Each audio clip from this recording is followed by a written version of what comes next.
Bapak Ibu Saudara yang kasih Yesus Kristus, sebelum kita memulai aktivitas kita satu hari ini, kita akan menerima kekuatan lewat santapan rohani firman Tuhan. Karena itu sebelumnya kita berdoa. Mari kita berdoa. Bapa di surga yang kami sembah di dalam Yesus Kristus, terima kasih Bapa buat anugerah-Mu yang kami terima dari malam hari hingga pagi hari ini. Boleh kami menghirup udara dan menikmati alam semesta. Dan sebelumnya kami melakukan aktivitas kami akan menerima firman-Mu menjadi sumber kekuatan bagi hidup kami. Berfirmanlah Allah hamba-Hamba-Mu setiap hari. Dalam nama Yesus kami berdoa. Amin. Firman Tuhan menjadi santapan rohani bagi kita pagi hari ini tertulis dalam Galatia 5 ayat 5, demikian firman Tuhan. Sebab oleh roh dan karena iman kita menantikan kebenaran yang kita harapkan. Demikian firman Tuhan.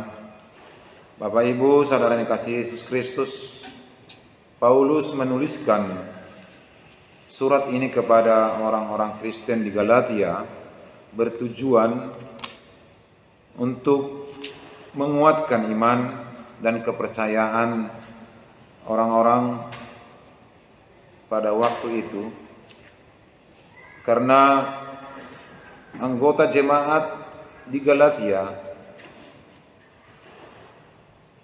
dihasut oleh beberapa ajaran dan dihasut oleh orang-orang tertentu yang mengatakan bahwa keselamatan, pembenaran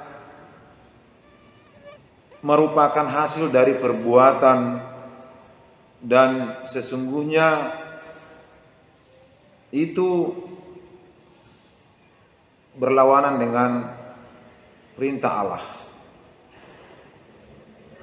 Mereka menerima bahwa hasil perbuatan seseorang itu dan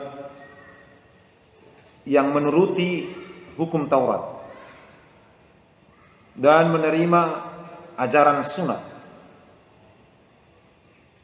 Orang Kristen yang berlatar belakang dari Yahudi atau non-Yahudi diharuskan untuk melaksanakan sunat dan menjadikan jemaat tersebut menjadi budak hukum Taurat.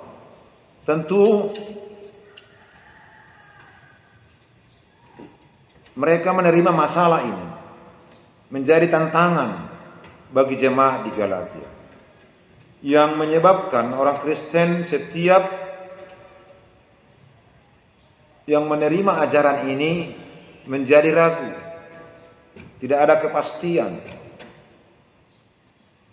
Dan apalagi ajaran yang diberikan Paulus pada waktu itu sudah menerima kepastian, sehingga dengan ajaran-ajaran dari luar mereka menjadi ragu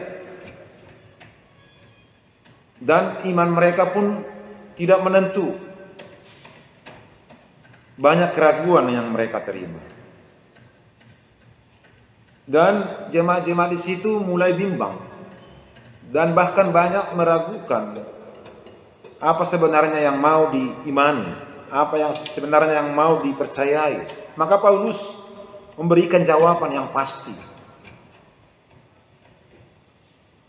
Paulus mengatakan bahwa Allah berjanji, karena kasih karunia kamu diselamatkan melalui iman.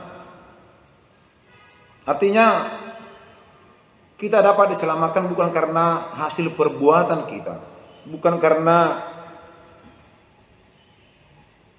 kebolehan kita, kemampuan kita, tetapi itu semata hanya pemberian Allah, bukan karena kemampuanmu, bukan karena perbuatanmu. Ya, arti mendalam lagi, pengampunan dapat kita terima bahwa itu adalah kasih karunia Allah,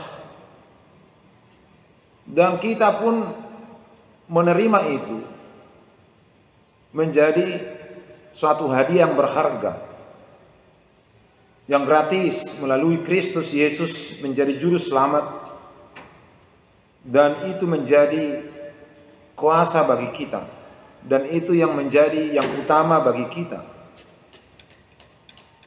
Dengan kata lain, bahwa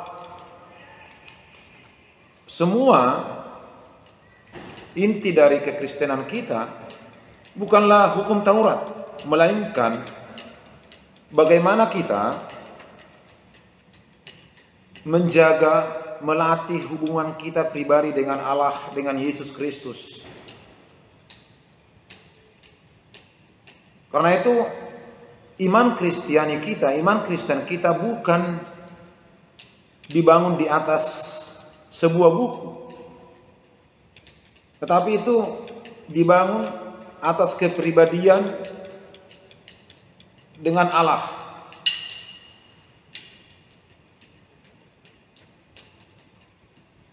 Jadi maksud daripada pembenaran Allah itu bukanlah menjadi kepatuhan kepada hukum Taurat atau melaksanakan sunat, melainkan hanya kasih pada Yesus Kristus.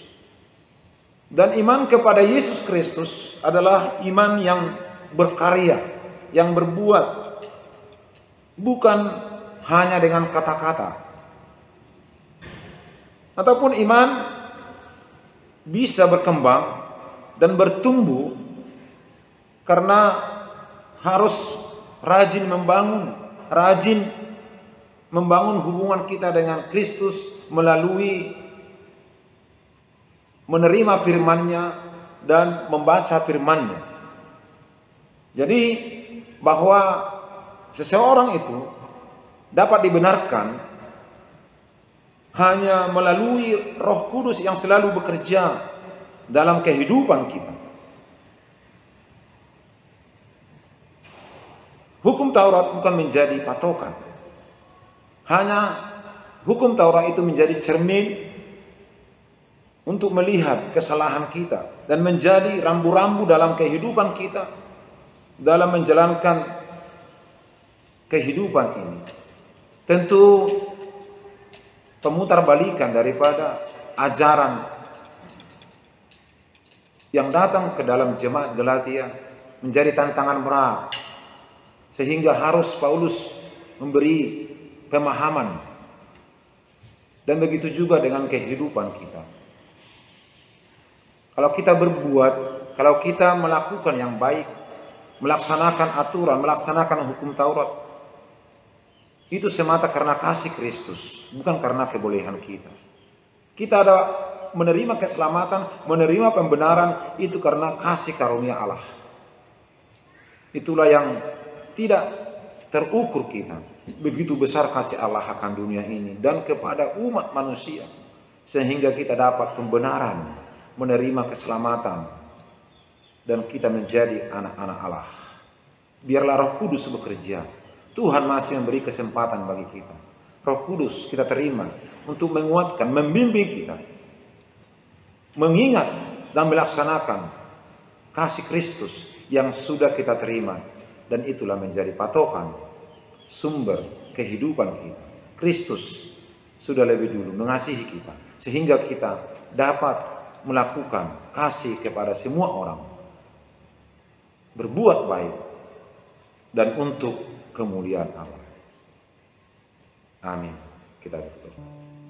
Terima kasih Bapa, firman-Mu telah kami sangka. Itulah menjadi sumber kekuatan bagi kami. Ajari kami, ingatkan kami, biar kami tetap bersandar di dalam kasih-Mu, firman-Mu, dan Roh Kudus-Mu membimbing kami, menguatkan kami. Ampuni kami dari segala dosa kami. Dalam nama Yesus kami berdoa. Amin.